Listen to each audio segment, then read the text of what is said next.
Welcome to the Slop Temple. We pray this video helps. In this video, I will compare vitamin C and bacteria, exploring their distinct roles and interactions. Vitamin C is an essential nutrient, crucial for many bodily functions, especially supporting our immune system. On the other hand, bacteria are microscopic organisms, some of which are vital for our health, while others can cause infections.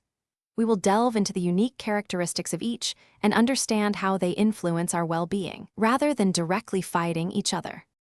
Vitamin C, also known as ascorbic acid, is a vital nutrient our bodies need for growth and repair. It acts as a powerful antioxidant, protecting cells from damage caused by harmful molecules called free radicals. Our bodies cannot produce vitamin C, so we must obtain it through our diet, typically from fruits and vegetables.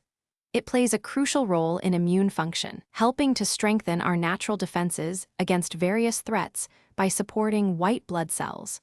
The recommended daily intake for adults is around 75 to 90 milligrams. Bacteria are tiny, single-celled organisms that are incredibly diverse and abundant.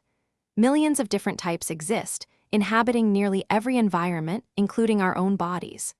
While some bacteria are beneficial, like those in our gut that help with digestion and nutrient absorption, others are pathogenic and can cause infections. These harmful bacteria can reproduce quickly and release toxins, leading to illnesses. They are classified by shapes like spheres, rods, or spirals, and can be identified under a microscope.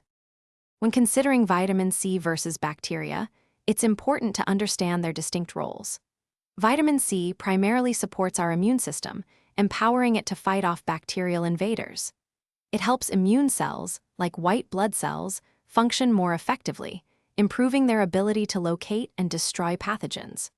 While some research indicates vitamin C might have direct antibacterial properties or enhance antibiotic effectiveness, it is not a direct bacterial killer. Instead, it acts as a crucial ally, strengthening our body's natural defenses against infections. Thanks for watching. Consider subscribing if we helped you.